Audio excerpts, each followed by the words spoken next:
Vamos começar falando de CPI, aí ele chega e a gente embarca. Falando do Delgado? CPI. O hacker Walter Degatti fez um depoimento e aqui a senadora Elisiane Gama, relatora da CPMI do golpe, classificou como muito forte. A crise em relação às apurações, as investigações sobre essa tentativa de golpe estão avançando. Não, temos um lobo. Um lobo. Você não viu ele voando? Mas peraí, mas continua, gente. Peraí, vamos continuar.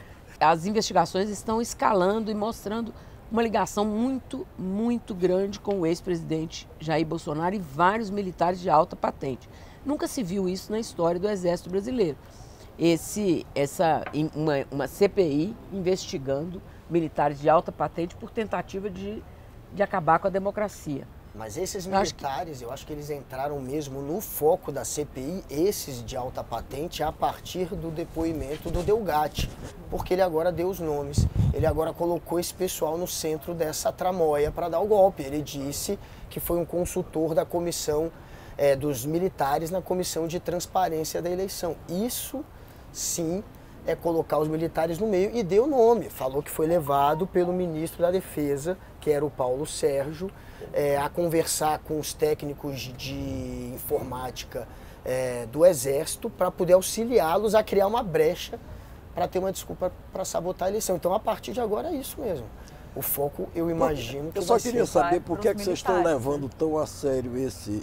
Por que vocês não dão ao Bolsonaro o benefício da dúvida? Vai que o Delgado está inventando tudo. Faz sentido? Ainda vai ser investigado, né? Nós teremos a cariação, que já foi pedida, o deputado Duarte Júnior, essa semana passada, ele já pediu uma cariação entre General Paulo Sérgio e o hacker. Então, a gente vai ter que ver como é que isso vai se processar. Se ele está falando a verdade ou não, o que vai dizer são as investigações aí, o prosseguimento. As várias acariações que tem que ter, né? Porque ele disse que teve que o fulano, o ciclano... A CPI agora encontrou um caminho. Isso. Essa CPI atirava aqui, ali, não sei o quê, estava atirando para todo lado. Até a história das joias, os atuais governistas tentaram colocar na roda e o Arthur Maia falou, opa, aqui não, esse negócio não tem nada a ver com o 8 de janeiro, se tiver a gente vai ver mais à frente, mas eu não vou quebrar sigilo de Bolsonaro, de Michele Bolsonaro, porque vocês querem pegar aí o ex-primeiro casal da República. Agora a CPI tem um caminho, vamos ver se ela vai seguir realmente nesse caminho, porque vai ter uma briga ali, não quebra sigilo de fulano, não chama lá o general não sei das quantas, porque há também um jogo de cintura aí para proteger os militares, a gente sabe, e é até bom a gente perguntar isso para o ministro a hora que ele chegar. Ele foi lá, falou, disse o que quis, o que não quis, enfim, tudo. Agora, ele precisa, ou ele ou a CPI, precisam provar. A ideia de que o sujeito falando, testemunhando, significa muito, tudo, é uma ideia errada. Nós já vimos isso durante, por exemplo, a Lava Jato. Foi o argumento central do Supremo Tribunal para anular tudo. E não há advogado do outro lado, ou seja, no caso do lado do Bolsonaro, que não vai explorar se houver uma brecha desse tipo. E é preciso também ter a compreensão de que a CPI é um palco político, ela não é um tribunal. Delgatti, né? Está preso. Não há advogado do outro lado que vai deixar o ex-comandante do Exército sentar diante do... Isso não existe, gente. Mas eu acho que... O ex-comandante é um cidadão especial? Não. É por uma questão de autodefesa. Aquilo que não deu certo no dia do depoimento, no diálogo com o Moro ali, no embate com o Sérgio Moro, não vai se repetir formalmente diante de uma comissão parlamentar de inquérito, companheiro. Eu queria saber o seguinte... A menos que o advogado e o personagem sejam ingênuos, coisa que não são. Ele controla as Forças Armadas. É sabido e foi durante muitos anos temido o serviço de inteligência das Forças Armadas. A Aeronáutica tinha um serviço de inteligência que era temido pra caramba. A Marinha também. O Exército Era também, mas eu me lembro que a Marinha Aeronáutica tinha um serviço de inteligência. Isso na ditadura? Não, ao longo desses anos todos. Isso, o serviço de inteligência do Exército está trabalhando para contribuir com a República? Isso que eu queria saber. À medida que vai aparecendo nomes, o serviço de inteligência do Exército, não, nós estamos cuidando da Amazônia. Peraí, o ministro da Defesa tem que dizer, olha, pessoal, vamos começar a monitorar isso aqui. Eu quero informações, assim como a Polícia Federal está investigando, o Ministério da Justiça, as Forças Armadas têm que se auto-investigar, pelo menos deveria, né? Tem um infiltrado ali. O Vinícius, nada disso pode ir ao ar antes de domingo de noite. Sim, eu estou escrevendo outra coisa. Ah, outra coisa, tá bom. E a gente não acredita, claro. Eu não acredito nisso, mas enfim. Tem muitas coisas do depoimento, do processo todo que podem ser comprovados. Pagamentos, parece que já foram. Agora, telefonema, por exemplo, para o Palácio Alvorada. Eu estava até conversando com a Denise. Como você comprova que foi feita uma ligação para o Palácio Alvorada? Você pode até comprovar que houve determinado número que conseguiu acionar. Mas a conversa em si, como é que você consegue ter acesso ao teor? Consegue. Porque Só se ele gravou. só se ele gravou. Quando há a quebra telemática... Denise tem razão, só se ele Telemática, gravou. você pega o que está no backup, por exemplo. É. Aí você acha que apagou um monte de e-mail, mas eles vão fazer um backup da tua nuvem e vão resgatar várias coisas que você acha que apagou. Inclusive foi assim que pegaram várias conversas do Mauro Cid. Mas ele achou que tinha apagado. Você tem receio que pegue as suas, não, né?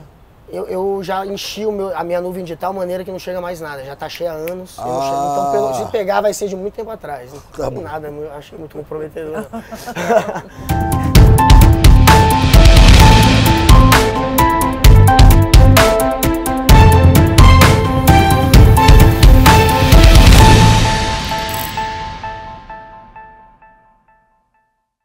Engenheiro civil, tá certo?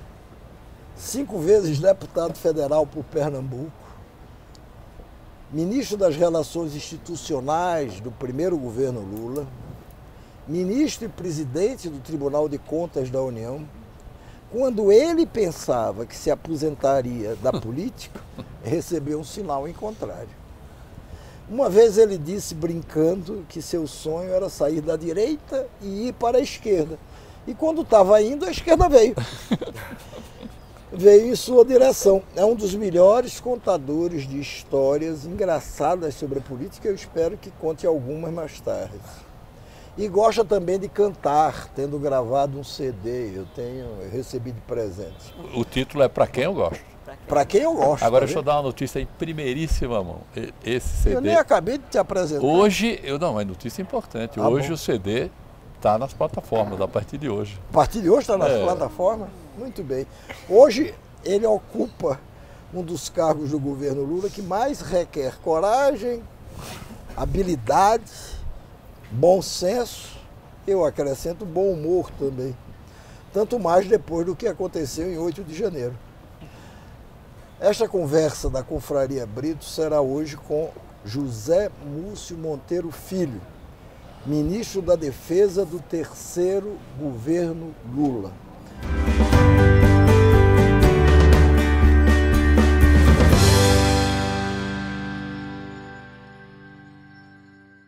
A primeira questão que eu lhe colocaria seria: você foi para a esquerda ou a esquerda de fato veio para você? Essa foi uma coisa, eu acho que todo mundo voltou para o seu lugar, entendeu?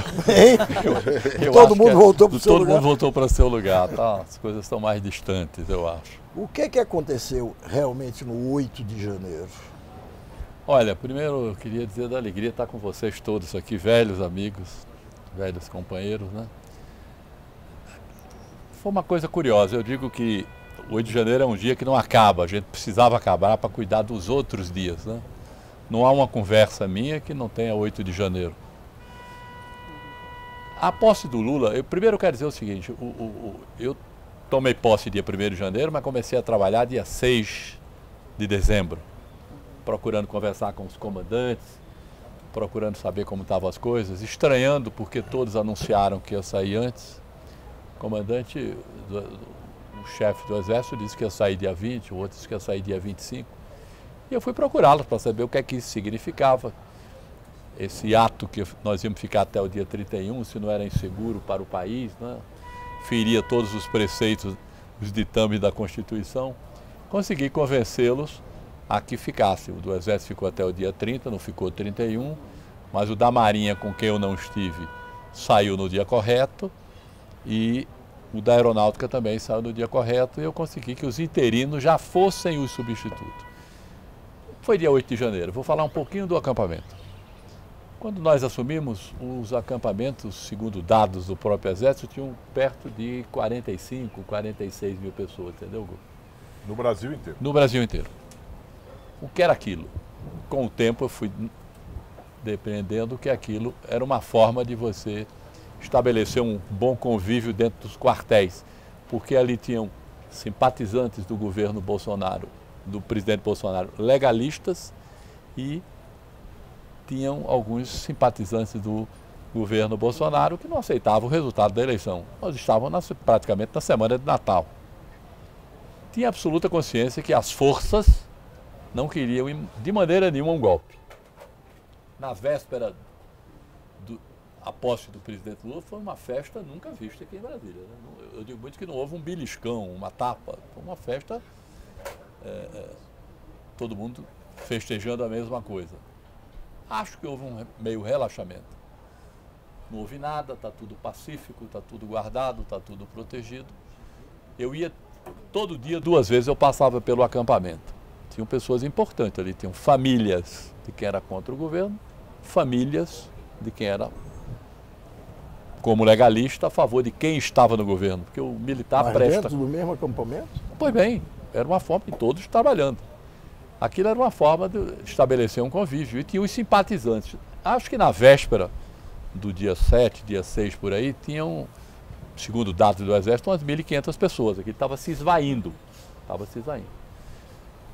Não havia sinais de que ia haver aqui um movimento no dia 8. Não havia. E agora eu vou falar no dia 8. No dia 8 eu estava aqui, recebi uma sinalização.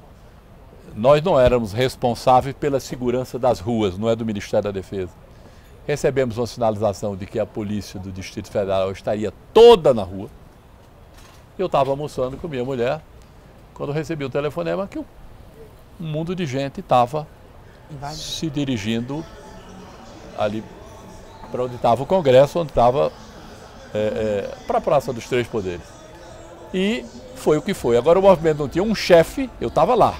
Eu assisti, eu dividi meu dia, minha tarde lá, entre o Ministério da Justiça, o Ministério da Defesa e o Comando do Exército. Não havia um chefe, não havia um líder, eram senhoras, crianças, gente que vinha com cara de turista, todo mundo evidentemente vestido de verde e amarelo, numa absoluta irresponsabilidade, não é? E foi o que aconteceu. Aconteceram algumas falhas, eu acho, da segurança. Nós não somos, o Exército não é responsável pela segurança, tem o GSI que não é afeito a nós, embora os oficiais sejam do Exército, mas foi o que aconteceu e as pessoas entraram no Palácio e no Congresso e no Supremo e o resultado está aí. O senhor acha que foram incitados por infiltrados? Você sabe, Zé, que eu acho que aquilo foi um monte de gente irresponsável, entendeu? Financiado por empresários irresponsáveis, insatisfeitos com o resultado da eleição. A margem, ninguém aceitou aquela margem pequena, nós vencemos as eleições por 1,8 e as pessoas não aceitavam. Foi o que aconteceu. Agora, se tinha gente financiada por empresário para não aceitar o resultado da eleição, isso foi ou não foi uma tentativa de golpe? Que pelo que o senhor está explicando, parece que não foi, né? Ô Guga, deixa eu te falar. O golpe, como é que você vê no mundo o golpe? A força vai na frente e o povo vem apoiando atrás. Aqui foi o contrário. O povo foi, mas as Forças Armadas não queriam golpe. Você pode até dizer, não, mas tinha um coronel, tinha um capitão, tinha um sargento. Você, dentro de uma instituição, você tem os indisciplinados. Você, no jogo de futebol, muitas vezes o juiz expulsa um jogador indisciplinado do seu time. Mas o time continua jogando e às vezes ganha, né? Com menos um, cria espírito de corpo. Aquilo era uma coisa absolutamente nas pessoas físicas, é o que eu acho, né? Evidentemente que nós estamos discutindo isso como se fosse ontem, desde o dia 8. Todas as minhas entrevistas são sobre o dia 8. Mas é isso, nós estamos com CPIs instalada, o processo de investigação está entre a Justiça e a Polícia Federal e nós estamos aguardando que isso tenha um desfecho. Para nós seria ótimo que isso acontecesse, porque nós passaríamos a olhar para frente que a gente não está conseguindo. Por falar em CPI, o hacker disse no depoimento dele, o hacker Walter Delgatti, disse no depoimento dele, ele citou o nome lá de uma série de militares. O que vai acontecer com esses militares envolvidos aí, que podem estar envolvidos, né? Porque é uma coisa que ainda vai ser investigada. Mas o que acontece? Porque a gente vê, por exemplo, Mauro Cid ainda está lá recebendo o salário dele. Não, mas vem cá. Né? Eu queria ver o seguinte. A gente não... Diga, Zé. Dizendo o seguinte, o Serviço de Inteligência das Forças Armadas está trabalhando para averiguar esses fatos? Deixa eu lhe contar. Quem está com o processo de investigação é a Polícia Federal. Eu tenho muito medo de socializar a suspeição. Né? Dizer, aqui é tudo suspeito. Ontem me telefonaram, o hacker disse que foi aí. Eu disse, ó, não há um registro de entrada, isso é coisa do ano passado. Não há um registro de entrada, não há um registro em nenhuma Câmara. Eu liguei para a Polícia Federal, falei com o doutor Andrei e disse, olha, eu preciso que você verdadeiramente me diga quem são essas pessoas para eu poder abrir um processo de investigação. Para não criar aqui um mar de suspeição, todo mundo possa ser suspeito, ninguém vai conseguir trabalhar. E liguei novamente, estou cobrando, não há registro da ida desse hack lá, nenhum. Ninguém diz que falou, mas eu desejo muito ter os nomes para poder tomar as providências. O hacker disse que foi 5 vezes ao Ministério da Defesa e que ele teria se reunido com o Paulo Sérgio pelo menos uma vez, que era o então ministro da Defesa, e que haveria um outro militar, um coronel, que se chamaria Marcelo Jesus, que seria a ponte entre ele e o Freire Gomes, o então comandante do Exército. Contar. Esses nomes todos, eles vão ser investigados? Se teve com o ex-ministro, não cabe ao ministro atual tomar providência. Isso é Justiça e Polícia Federal. Né? Lá não há registro. Eu passei o dia de ontem, o dia antes de ontem. Primeiro o advogado dele disse que ele foi uma vez. Depois eu soube que ele hoje disse que foi 4 vezes. 5 vezes. Eu preciso que seja... 5 vezes. 5 vezes. Eu preciso que isso seja depurado para a gente poder tomar as providências. Com relação a esse militar, na hora que a Polícia Federal disser que é isso mesmo, foi isso mesmo que aconteceu, nós vamos tomar a providência. Com relação à pergunta de Denise, todo mundo perguntou, o Cid, ele ainda é militar. O Exército só vai poder tomar as providências e as tomará na hora que o processo for concluído. Eu tive com o Alexandre Moraes, conversamos, ele ainda é militar, ele foi depor de farta porque ele ainda é militar, o processo não foi concluído e ele está preso no quartel do Exército. Na hora que disser assim, o processo está concluído, aí o Exército tomará as providências. Eu preciso, viu, que essas coisas aconteçam, quanto mais rápido elas acontecerem, para nós vai ser muito melhor. O senhor teve com o ministro Alexandre de Moraes, ele deu um prazo para a conclusão? Não. Ele falou aí como é que está essa investigação sobre os militares? Não deu. Ele foi muito precavido na conversa.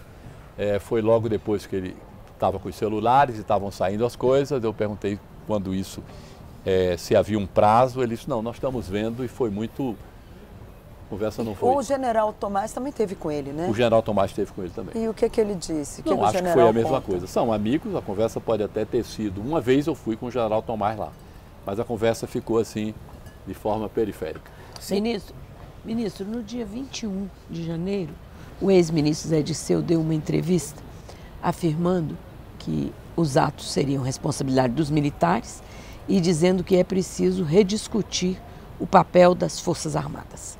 O senhor acha que é preciso rediscutir o papel? Primeiro, eu acho que as coisas precisam voltar à normalidade. Né? Ninguém pode fazer projeto sangrando.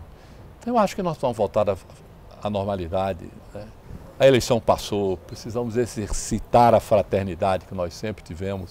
A gente não pode, eu não aceito uma pessoa estar dentro de um avião e por não gostar do piloto, torcer para eles fazer uma bobagem com a gente dentro. O Brasil precisa que nós tenhamos um entendimento mínimo para que a gente possa construir esse país.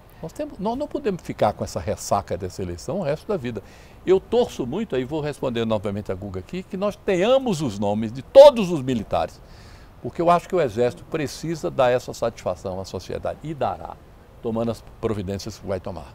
Mas só pode tomar com os processos todos concluídos. Casado. Ministro, Queria entender o seguinte, na sua visão, o senhor tem uma longa experiência política, viu N cenas na política brasileira, inclusive o golpe militar, os efeitos do golpe militar de 64.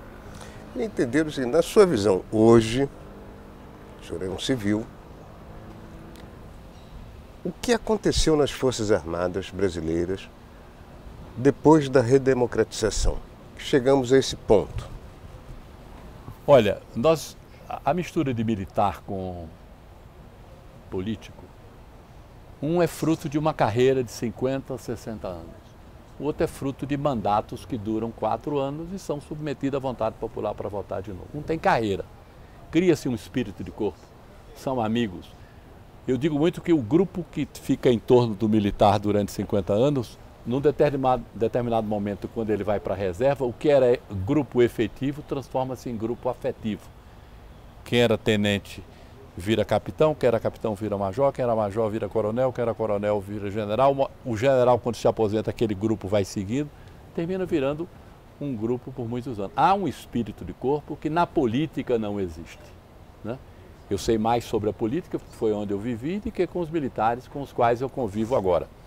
Essa história que precisa mexer em currículo, precisa mexer nisso, precisa mexer no critério de promoção. O critério de promoção é uma coisa complicadíssima.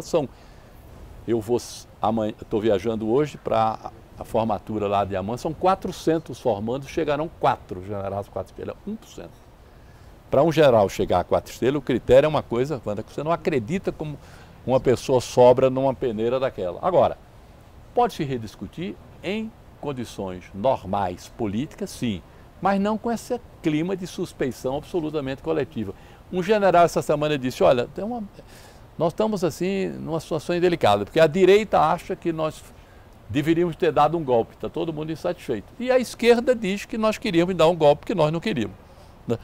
Então não houve desde o dia 1º uma manifestação de nenhum general, de nenhum coronel, de nenhum tipo de insatisfação. Não há uma nota de militar desde o dia 1º de janeiro, desde o dia que o presidente assumiu. Não há uma nota sequer. Você nunca viu um movimento em quartel. Tem uma coisa que pouca gente sabe, é a importância da reserva. Porque o militar passa 50 anos ouvindo calado, recebendo ordem calado.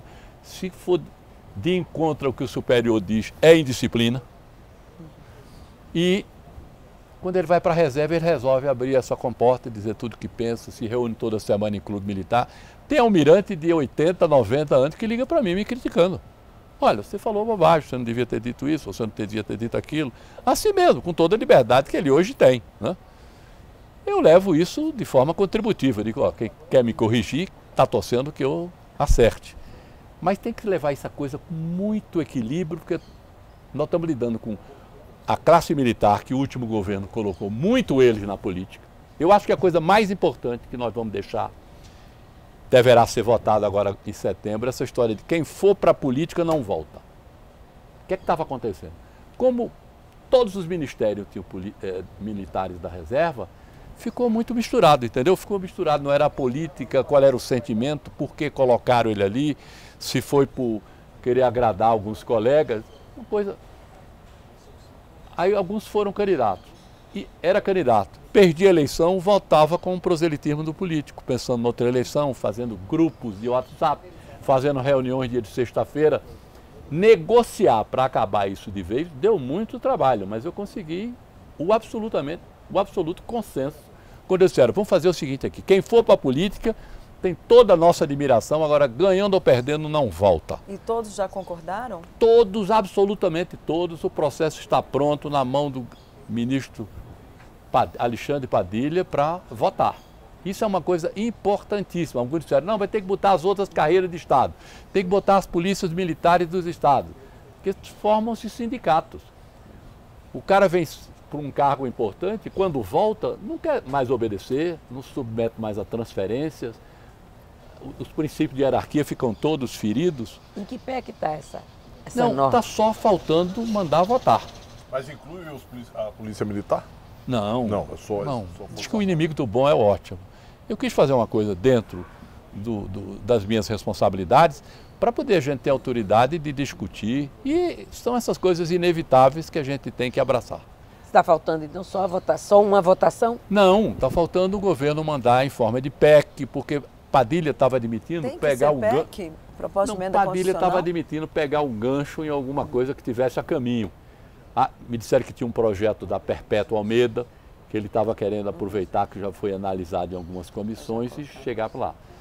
Mas me disse, essa semana ele me pediu a redação final, que nós já tínhamos mandado a redação final, mas mandei outra vez só para que não houvesse sombra de dúvida. Agora, ministro, como resgata essa imagem, hein? Porque a gente vê nem a primeira-dama, Janja, confia nos militares para fazer a segurança dela atualmente. Quer dizer, uma situação, no mínimo, constrangedora. Olha, o que é possível fazer? Eu vou dizer uma coisa a você. Me perguntam muito sobre isso também, eu tenho muita esperança e trabalho muito para que essa confiança seja recapturada. Evidentemente que são questões pessoais, eu não posso dizer a você, Denise, você confia em fulano, você gosta de Beltrano, são sentimentos que cada um expressam. O presidente conhece as Forças Armadas, né? Me trouxe para essa missão, meu velho amigo Noblar sabe muito bem o quanto eu relutei em vir, mas eu não podia dizer não para ele. Então, meu papel foi esse. Eu sabia que ia ter dificuldade nessas relações, evidentemente que o 8 de janeiro aumentou o grau de dificuldade. Mas é com diálogo, conversando com a reserva, conversando com os grupos quando tem dúvida. Os militares não são muito de expressar as coisas, são contidos, né? E houve uma politização muito grande dentro das Forças Armadas, que a essa altura, mês de agosto, eu posso lhe asseverar que essas coisas estão bem separadas. Mas por que eles concordaram com, vamos dizer, esse ingresso em massa de militares, seja da reserva, sejam da ativa, no governo anterior? Eles não precisavam concordar, porque era uma decisão, era um convite do presidente. Sim. Porque haviam muitos militares, você tinha na saúde um general, não sei aonde um general. E a coisa estava muito nessa... Sim, mas por quê? Eles foram, estava na reserva, estava em casa. Mas tinha me convidaram para ser também, mas teve da ativa também, que foi... Teve da ativa. Não só isso, Múcio. A campanha do Bolsonaro, ela é parida, ela começa em 2014, quando o atual comandante do Exército, o general Tomás Paiva, quando comandava a AMIN, abre as portas da AMIN para o Bolsonaro fazer um comício ali dentro. O primeiro momento do Bolsonaro presidente é exatamente na AMIN servindo de palanque. AMAN, desculpa. AMAN, Academia de Agulhas Negras. A AMAN. AMIN é o senador. A AMAN. Foi dentro da AMAN que foi parido, que foi gestado o Bolsonaro presidente. Como é que você para isso? Eu vou amanhã fazer uma palestra na Escola Superior de Guerra no Rio de Janeiro, de manhã. Lá falam pessoas de várias matizes ideológicas. De direita, de esquerda, que defende militar, que não defende militar. A própria primeira-dama fez um curso lá. Fez um curso, passou um ano fazendo o curso da Escola Superior de Guerra. Quer dizer, aquilo é uma escola múltipla, para você ouvir as diversas correntes, para quem faz o curso poder depurar. Aquilo que aconteceu foi considerado até ilegal por muita gente. Foi um comício de um político dentro de uma academia militar. Isso... Ele não era presidente da República? Ele era deputado ainda. Não, ainda era deputado. O deputado pode ser convocado, não tem problema. Mas foi ali que foi gerado a campanha do Bolsonaro. Bolsonaro foi meu liderado. Eu fui colega de Bolsonaro 20 anos. Você orgulha disso? Não, tenho lembranças de todos. História de todos também. Agora, isso... No PTB? Foi no PTB, mas ele mudou muito de partido. Mas nós convivia ali, tinha um grupo bem minoritário no Congresso, que sentava ali do lado direito, que era um grupo mais radical, que se manifestava nos 31 de março, que se manifestava nas homenagens aos torturadores. Havia um grupo pequeno e Bolsonaro era o líder disso. Como a casa ensina a gente conviver bem com os contrários, acho que foi uma grande escola aprender a conviver com os contrários. Sem querer monopolizar, mas só para voltar na história do hacker, a se confirmar, o senhor não está dando muita credibilidade para o hacker, mas a se confirmar, e a investigação é que vai ter que fazer isso, o que ele conta, a gente tem aí a participação do então comandante do Exército, que era o Freire Gomes, e a participação do ministro da Defesa, o Paulo Sérgio. A se confirmar isso, tem como continuar individualizando ou vai ter que culpar as instituições? Não, as instituições não. São as decisões individuais. Quem pode responder essa pergunta com precisão para você é o ministro Alexandre de Moraes, que está comandando as investigações, e a Polícia Federal. Agora, você está tratando de dois ex. O ex-comandante e do ex-ministro, né? Então isso aí está com a Justiça e com a Polícia Federal. Agora, posso lhe asseverar, Guga, que para o Ministério da Defesa e facilitará muito o meu trabalho, essa questão dessa imagem que você falou, das Forças Armadas com a sociedade, eu preciso muito desses nomes, porque hoje a suspeição está socializada. Todo mundo tem um pedaço da suspeição, né? Quando nós tivermos nome, como dizia um prefeito meu, quando nós fulanizarmos, era Marco Maciel que dizia, Marco Maciel. quando nós fulanizarmos esse 8 de janeiro, vai facilitar muito para nós. E eu preciso disso até para mostrar que as forças estão indignadas com essa suspeição. Eles querem voltar a ter o respeito que sempre tiveram. Quer dizer, não ter o respeito maculado, porque respeito eles têm e impõem. Agora fica sempre esse grau de suspeição. Você disse, eu entendi mal, que há militares de várias correntes de opinião, esquerda, direita. Você já conheceu algum militar de esquerda? Olha, eu nunca pergunto, porque não é meu papel. Não, eu né? sei. Às vezes a pessoa pergunta, tem muito militar de direita ou de esquerda? Eu não pergunto, não é minha função, nós nos conversamos sobre ideologia. Acredito que tenha, né? A Revolução lá de Prestes nasceu dentro dos quartéis, não é? Isso lá depende do ambiente que se cria. Mas eu acho que a gente vai, tenho certeza que nós vamos reconstruir isso, viu? Ainda sobre, me permita voltar à questão do 8. Você falou um dia desse que... O 8 serve para a gente, tudo muda, né? Nós aprendemos que o dia tinha 24 horas, né? É verdade, é verdade. Esse não tem, né? Veja, eu tenho dificuldade de entender, retomando até uma pergunta que foi do Zé Américo, que, primeiro, dentro desses acampamentos dos quartéis, até quando eles juraram, tivesse também gente ou de esquerda ou pedindo respeito ao resultado das urnas. Nunca tinha ouvido falar disso, lhe confesso. Estou querendo lhe criar nenhuma pegadinha, não. Estou ouvindo pela primeira vez. Sempre se ouviu que ali era um acampamento de pessoas que, em nome da liberdade de expressão, do que seja, não importa, estavam ali pedindo uma intervenção das Forças Armadas. Eu volto, tinha gente que estava pedindo ali o respeito à lei. Não, mas o que eu quero dizer é o seguinte, ali havia um convívio de famílias, né? A gente não dizia, você é parente de quem, você é parente de quem, por exemplo, tem a esposa de um grande general do Exército. Que estava lá. Estava lá, né? A despeito de ter prostituição e tráfico de drogas, Não quer dizer o conforme nome, mas documentos como que eu trabalho no limite... Eu não acredito, porque ali tinha gente de todo canto, entendeu, A Zé? esposa do general Vilas Boas, que foi comandante do Exército. Pois bem, estava lá. Fulano né? estava E lá. você tinha que respeitar. O Exército tem respeito Claro. por seus personagens, né? De maneira que era uma forma de conviver. E a gente sentia que os próprios comandantes tinham dificuldade de conviver com aquilo. O militar respeita o cargo, né? Eu chego hoje no Ministério, ele presta continência. Eu vou para o meu gabinete, tem um lado que presta continência. Se eu for demitido ou entregar meu lugar pelo telefone, na saída eu já não tenho bate mais a a continência, porque é do cargo, não é de quem está no cargo. E ele tem consciência de que o chefe dele é o presidente da República. Até o dia 31 de janeiro, o chefe de todos os militares era Jair Bolsonaro. O que ele mandasse, o pessoal Pois obedecia. bem, era Jair Bolsonaro, por exemplo. Criaram, para engrossar o tamanho dos partidos, colocavam os militares sem eles saber, sem a anuência deles. Pessoas que é contra a lei, militar fazer parte de partido. Mas detectou-se que tinham não sei quantos da Marinha, não sei quantos da Aeronáutica, só para dar volume nos partidos quando estava fazendo as coligações. Isso aconteceu. Quer dizer, misturou-se muito a vida militar e a vida política. Isso foi péssimo para os dois, né?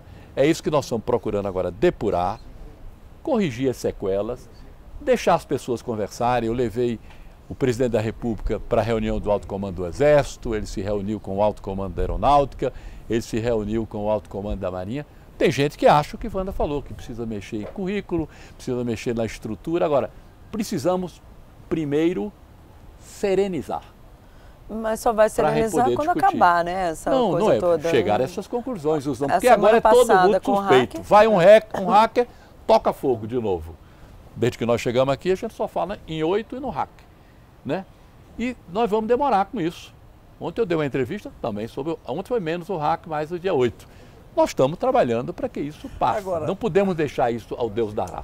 A propósito desse encontro que você promoveu entre o Lula e generais, almirantes, brigadeiros, me contaram aí, eu não sei se foi brincadeira, mas tipo, submeto essa história, que a saída você, claro, talvez brincando, não sei, ou de verdade, comentou com o Lula e a Janja estava perto, olha, eu acho, presidente, que a minha tarefa já foi cumprida, não sei o quê.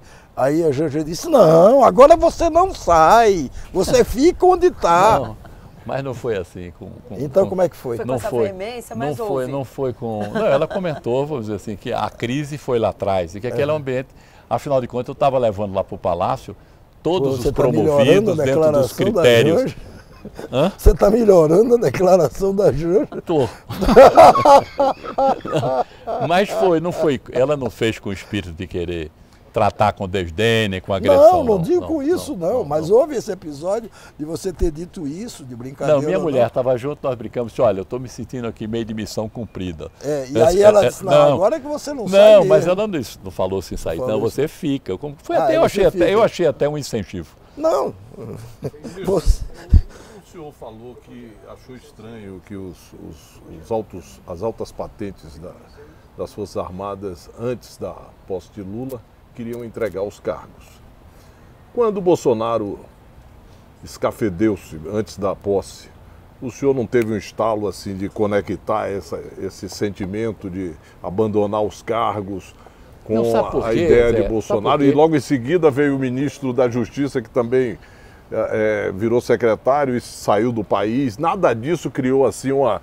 Peraí, esse negócio está meio... Você sentiu um pouco, vamos dizer assim, do país abandonado. Eu senti isso como cidadão, né? Eu acho que Bolsonaro perdeu ali uma chance muito grande de cumprir a Constituição, né? De passar a faixa. Eu acho que essas liturgias são muito importantes. Não sei se já é a velhice, mas a gente acha que essas coisas na vida tem que ter princípio, meio e fim, tudo. E tem suas liturgias e a gente tem que respeitar. Foi um momento estranho o presidente sair daqui no dia 30, os militares saíram no dia 30, mas graças a Deus a gente tinha tomado as providências antes, os interinos assumiram, e eu passei o mês de dezembro conversando muito e as coisas foram pacíficas. A prova é que o dia 1º foi absolutamente pacífico, foi um... Aí você pode perguntar, e o dia 8? Eu acho que houve um relaxamento, ou talvez a gente disse, se o dia 1º foi pacífico, nada mais vai acontecer, o presidente está empossado. É porque a palavra de ordem era não sobe a rampa, lembra aquela bobajada? Não sobe a rampa, os militares não prestam continência, não tinha isso, né? Tinha sido superado. Eu tenho até uma foto no meu gabinete, os 3 comandantes prestando continência para o presidente. Mas ainda havia a suspeição de que o golpe era um ovo da serpente. A suspeição do golpe está na cabeça de todo mundo. Eu tenho uma absoluta consciência que as forças não queriam o golpe, né? Não queriam o golpe. Nenhum? Nem no dia 7 de setembro de 2021, nem no passado. Falando enquanto instituição. Eu estou falando nesse momento que eu estou vendo. Não queriam. Neste momento, não queriam sim, mas golpe. e antes? Não, porque mudou de chefe. Saiu um presidente, entrou outro. Hoje são todos comandados do presidente Lula. Ministro. No país, o senhor acha de haver uma ruptura institucional ou isso já está completamente afastado? Absolutamente superado. Falo muito que nós servimos, a nossa intenção, quer dizer, nossa função é servir ao país. Nós precisamos terminar esse clima de suspeição. Eu não posso pedir um recurso para comprar uma arma e um político achar que aquela arma vai ser usada contra a Constituição ou contra ele. Nós precisamos pacificar esse país.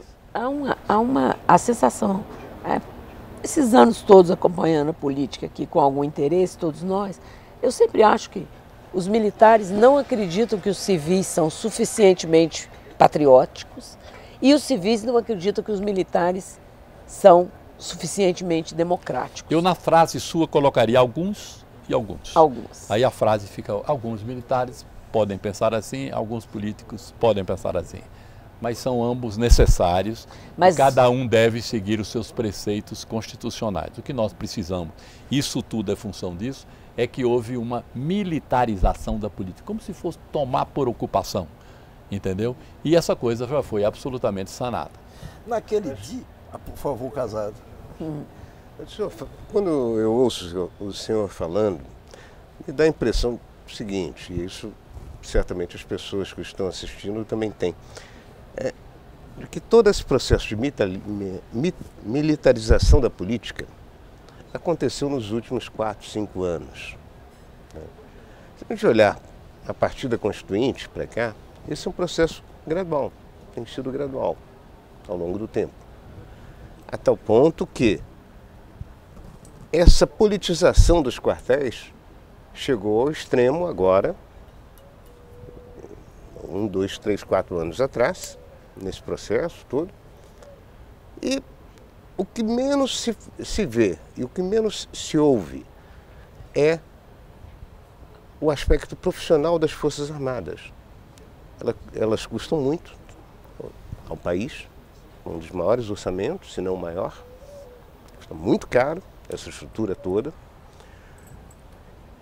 E, no entanto, a impressão que as próprias Forças Armadas passaram para a sociedade civil durante todo esse período, desde a Constituinte, de que estavam mais interessadas na participação política, na política doméstica, do que propriamente na efetiva profissionalização dos seus quadros, crescimento tecnológico para a defesa do país. Deixa eu te falar uma coisa. Quase que eu concordo com você. Pode Na concordar. realidade, quase que eu há- concordo com você. não Deixa há eu te falar uma obstáculo. coisa. Olha, primeiro foram figuras individuais, né, que tomaram gosto em querer ir para a política, não foram as instituições.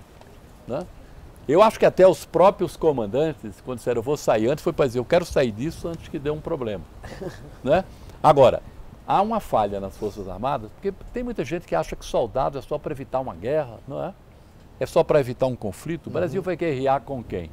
Tem uma frase de Rui Barbosa que ele diz, você pode passar 100 anos sem precisar das Forças Armadas, mas não pode relaxar um minuto de cuidar delas. O americano sofre para cuidar de 3.600 quilômetros de fronteira com o México, não é isso? É isso. Nós temos 16.800 aqui com os nossos vizinhos, que estão numa fase extremamente complicada.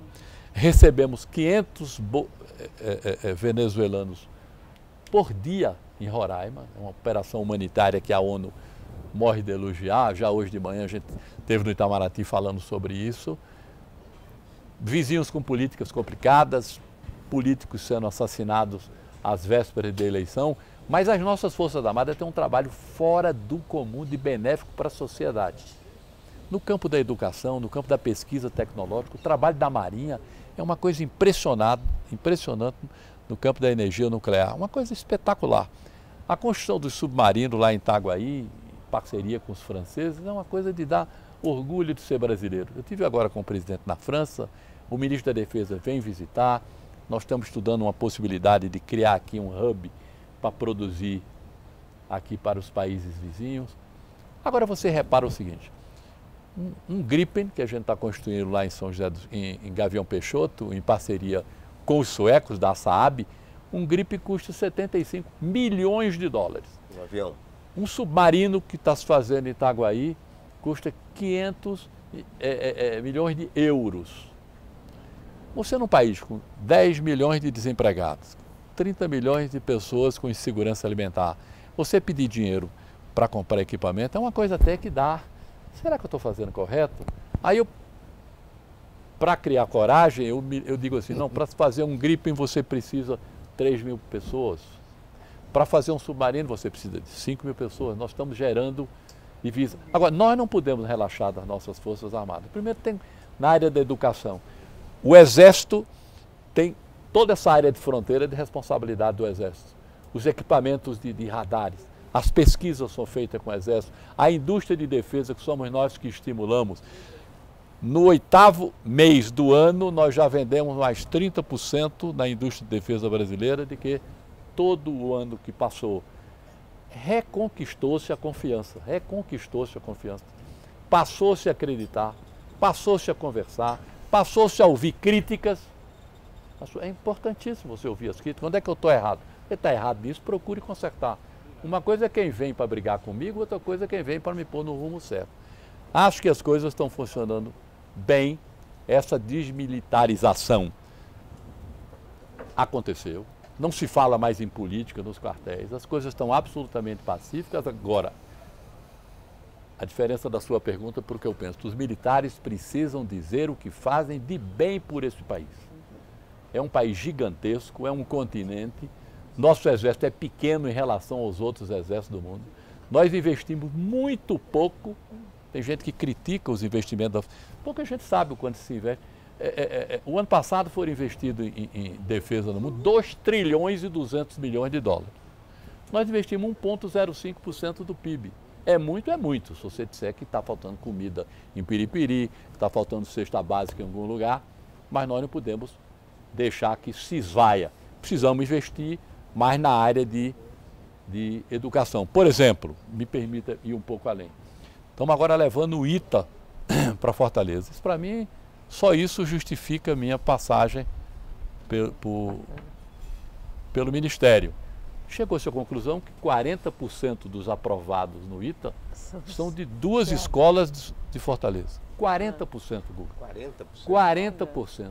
E 50% dos 40% não são cearenses. O resto é Maranhão, Rio Grande do Norte, 1 ou 2 de Pernambuco. O Zema não vai gostar de ouvir disso. Quem? O Zema, governador de Minas. É capaz dele nem entender. Agora, tem recurso, ministro? Tem recurso orçamentário? Deixa eu lhe contar. Para tocar esses projetos? Olha, deixa eu lhe contar. Tem, mas foi absurdo. Vamos gastar pouquíssimo. Primeiro, o ministro da Educação é do Ceará, a presidente do FNDE também. Nós temos as instalações da aeronáutica que estão meia de fogo morto em Fortaleza. Quer dizer, já temos as instalações, não é? Eu, semana passada, senti uma emoção. Eu falo muito das nossas diferenças regionais, né? Todo nordestino só sonha em vir para o Sul. Quer estudar, vem para o Sul. Quer tratar de uma doença grave, vem para o Sul. Quer arrumar um emprego melhor, vem para o Sul. Hã? Pegar um ITA no norte. Pois bem, Terça-feira da semana passada, eu fui levar... Eu tenho um neto que gosta muito de estudar. E ele, vovô, eu quero estudar fora, e a mãe dele incentivou, minha filha, e o pai também. Eu fui levar Francisco para estudar para vestibular em Fortaleza. Em vez de ele ir para São Paulo, porque ele quer fazer o ITA, ele foi para Fortaleza. Nós estamos invertendo esse fluxo. As Forças Armadas estão contribuindo com o quê? Com isso, inverter esse fluxo. O Exército quer fazer a escola de sargento em Pernambuco. Com que ideia? Inverter o fluxo. Não, só tem oportunidade se for para Minas, só tem oportunidade se for para Rio e São Paulo.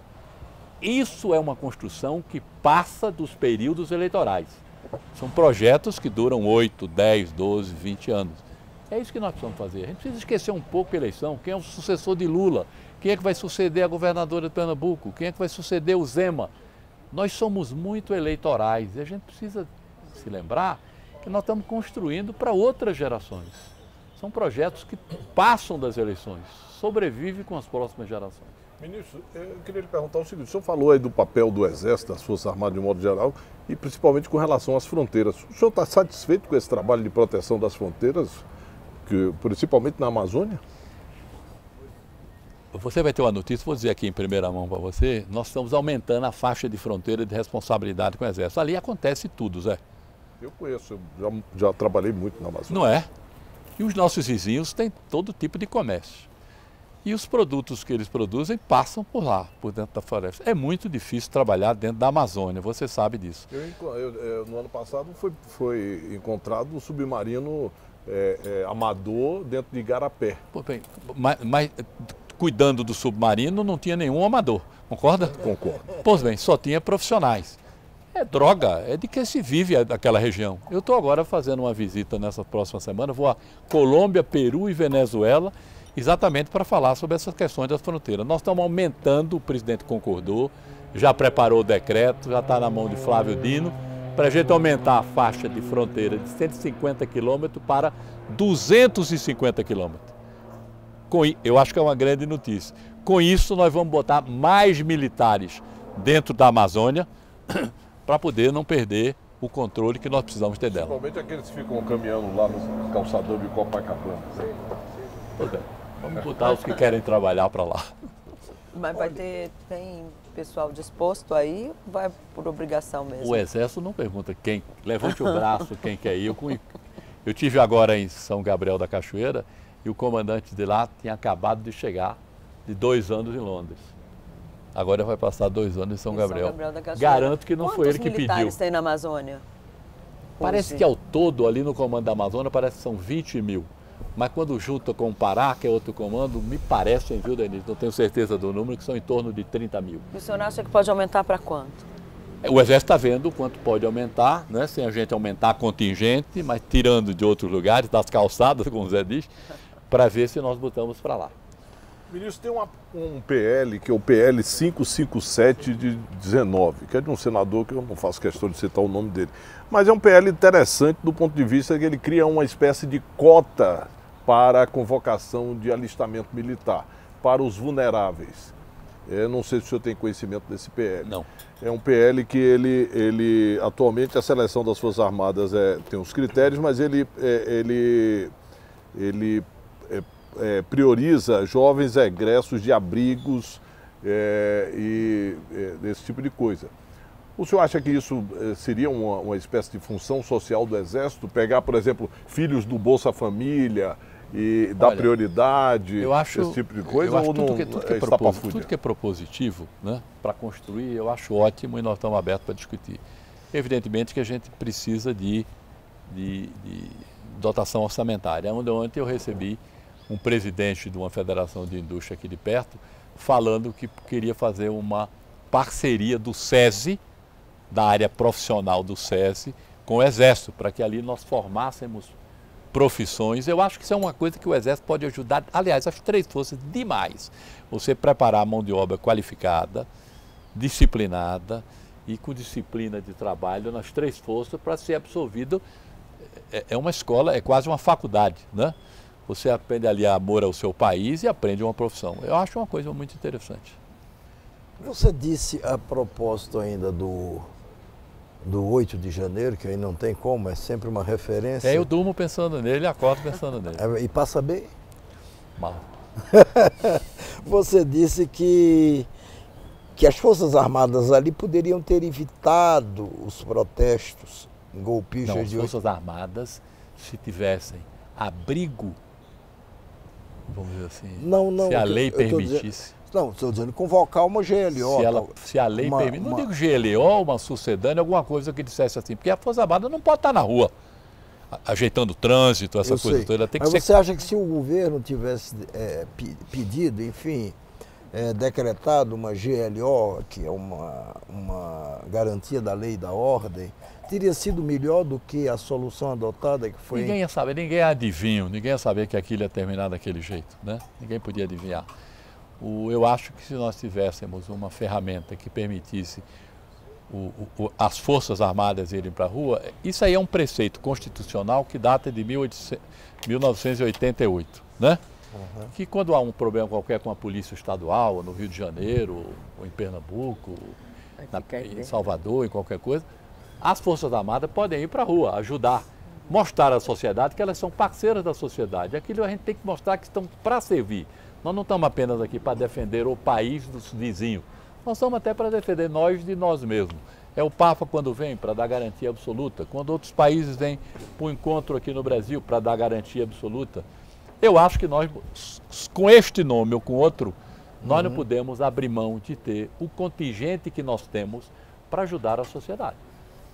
Agora... Mas, ministro, só um instantinho.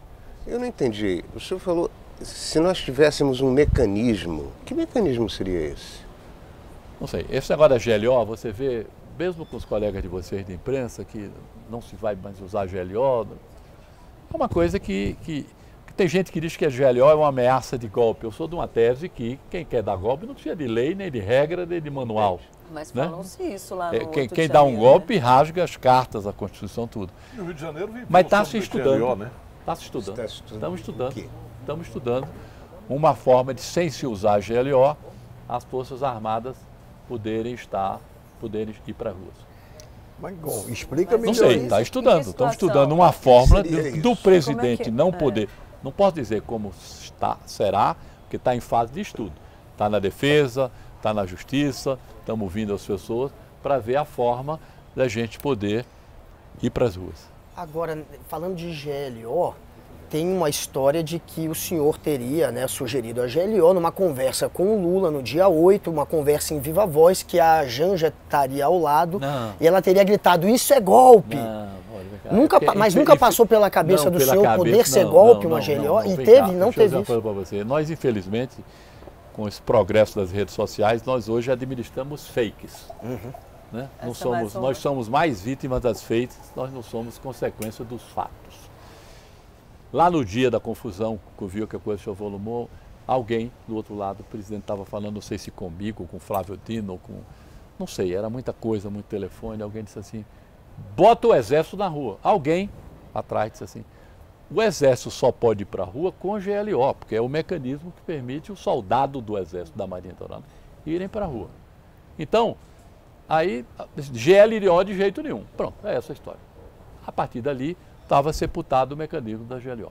Mas GLO de jeito nenhum, porque alguém tinha essa dúvida de poder ser usado para alguém disse GLO de jeito nenhum. E você hoje conversa com gente que conviveu com GLO muitas vezes, dizer que não quer GLO de jeito nenhum. A GLO virou uma coisa condenada pelas fakes. Mas não seria mais prático e politicamente viável se criar uma Guarda Nacional ou algo do gênero, em vez de colocar as Forças Armadas na defesa interna? Guarda Nacional, primeiro... Não sei. Há dinheiro para criar a Guarda Nacional ou é melhor nós corrigirmos as falhas que as nossas têm? Muitas vezes é porque a gente muitas vezes administra muito mais os nossos dissensos do que procuramos os nossos consensos. Tá? Quando a gente prioriza os nossos consensos, o que sobra para a gente administrar é muito pouco. Eu acho que nós estamos perto. Essa história da Guarda Nacional já surgiu. Guarda Nacional sob comando de quem? É um sucedâneo do Exército? Não é uma forma de punir as Forças Armadas? Mas punir por quê? Não é melhor fazer com que as Forças Armadas sejam parceiros da classe política? Nós somos obrigados a cuidar do país, os políticos e os militares. Todos nós temos preceitos constitucionais que precisam ser seguidos. Precisamos apenas de seguir. Isso é meu, isso é seu, isso é da Denise, isso é do Guga. Precisamos saber quais são as nossas obrigações e que não sejam conflitantes. É isso que a gente está precisando. Está precisando conversar mais e suspeitar menos. Vira uma suspeição. A gente hoje vive no mar de suspeição. No caso, num argumento em cima da... Repara uma coisa que você perguntou. Eu estou atrás dos nomes que serão fornecidos pela Polícia Federal, sob orientação da Justiça, para dizer quais devem ser punidos. E se todos forem apontados como culpados, nós não vamos guardar, proteger, nem albergar ninguém que por algum motivo ensaiou ferir a Constituição brasileira. Se algum militar for chamado para cariação com hacker, a gente estava até... O Delgatti topou. E a gente estava até comentando isso aqui, né? A tese do Casado é que nenhum advogado vai deixar. Mas se houver militar da ativa chamado, ele é obrigado a ir? Não sei se é obrigado, isso quem vai chamar é o Congresso Nacional e a Justiça que vai dizer para ir, né? Eu tenho procurado nisso não aumentar a confusão. Torço que isso seja tudo resolvido, porque vai facilitar demais o meu trabalho, um trabalho inclusive de aproximação, um trabalho, vamos dizer assim, de construção, reconstrução de um conceito. Né? A gente precisa, isso que ela perguntou, Dona Fulana não gosta das Forças Armadas. Precisa acabar, as Forças Armadas servem ao país, né? Não servem ao cidadão isoladamente. Né? Nós precisamos dizer o quanto as Forças Armadas têm de contribuir. O presidente, às vezes me pergunta, o presidente não quer ajudante de ordem junto dele. Ele teve durante anos ajudante de ordem junto dele. Mas a gente precisa reconquistar. Muitas vezes é melhor a gente procurar a paz e achar a razão depois, do que brigar pela razão e perder a paz de saída. Eu acho que a gente pode reconstruir. Ministro, o senhor é um grande conciliador. O senhor é um grande conciliador. E o senhor teve em todos os governos Lula. Eu queria fazer uma pergunta rapidinha. De onde é que veio esse treinamento para conciliação? É da sua natureza ou você aprendeu? Você me conhece há 60 anos.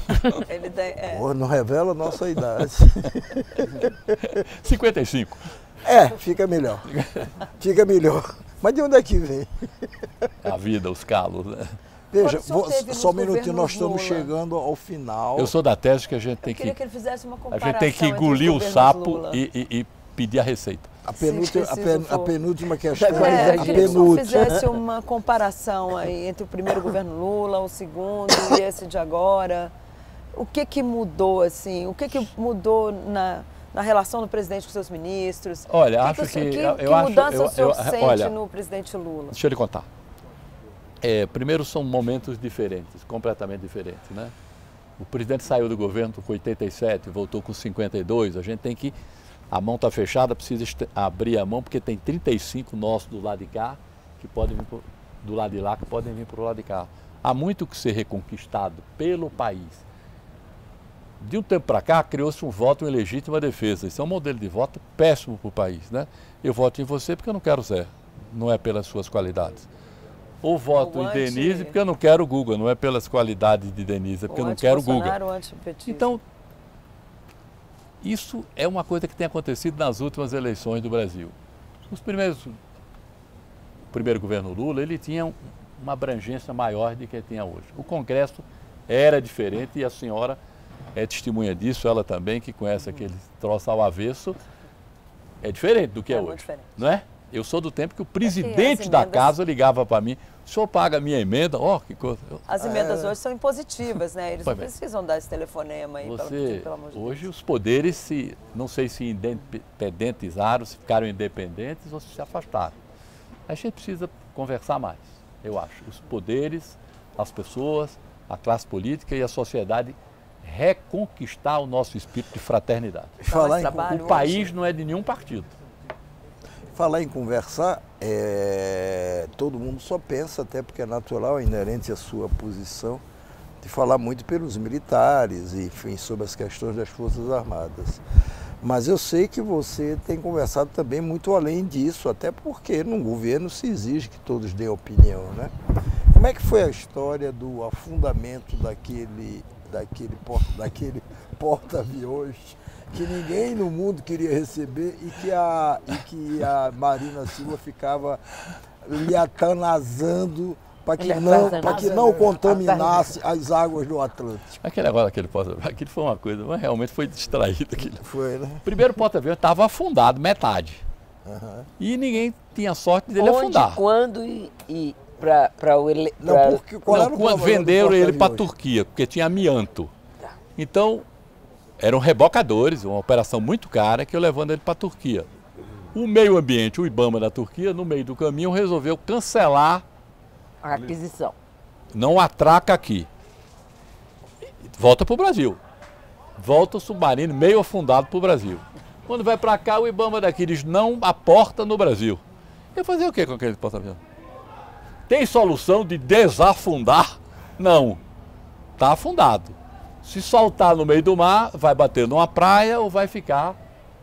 Algum navio vai se incendiar. Vai colidir. Com o navio, ou provocar acidente com outro navio cargueiro. Pois bem, a provocação de um cargueiro. E aí? Aí eu recebi... Isoladamente, sim, todas as autoridades do meio ambiente achavam que não tinha solução, que tinha que afundar. Mas ninguém assinava. Tem que afundar. Né? Uhum. Então... Tinha que afundar uma profundidade grande, né? E estava, rapaz, de frente de Pernambuco, evidentemente a 3 mil quilômetros. 3 mil quilômetros. Minas não tem mar. Saía de lá. Não, minha provocação é que o comandante aeronáutico me telefonou, disse, olha, ministro, Minas não tem mar. O ministro da aeronáutica, o ministro da Marinha disse assim, o comandante da Marinha, eu estou com ele a 5.400 quilômetros da costa. E é uma profundidade, num lugar que a profundidade é 4.800, onde não tem vida. Vira uma bolinha de... Vira uma bola. É. Aí a Marina... Não tem que ficar em algum lugar. Eu disse, qual é a solução? Quem tem que decidir é o senhor. Nós estamos numa outra fragata, nós estamos cheios de homem-rancho. Eu disse, olha, diga onde ele está e afunde. Aí o pessoal ligaram para mim, aonde é que está esse porta-aviões? Está estacionado. Mas estacionado aonde? A 5.400 quilômetros da costa e a 4.800 de profundidade. É só mandar buscar. Não foi assim. Quem é que vai descer lá? Você está poupando a Marina. A Marina lhe encheu o saco para que você não afundasse esse negócio. Aí você chegou, virou e disse, Marina, sabe agora me diga em que endereço eu entrego. Não, essa história de onde é que eu entrego? Não, porque tem pessoas que estão querendo comprar. Eu disse, não, eu tenho um e-mail aqui de uma pessoa que está querendo comprar. Manda esse e-mail para cá que a gente vai... Entrega no endereço. Entrega no endereço. Eu até brinquei, o senhor leva até em Goiânia esse danado desse porta-aviões. Aí, eu sei que passaram 2 dias, o interessado não apareceu, e eu resolvi estacionar ele no fundo do mar. Agora, não houve uma matérias se queixando disso, né? Porque não tinha solução. Nenhum país do mundo queria, nós não podíamos deixar correndo o risco que a potássio aqui desce na costa do Brasil, que ia ser um risco para a sociedade, e nem deixar no mar para que provocasse um acidente.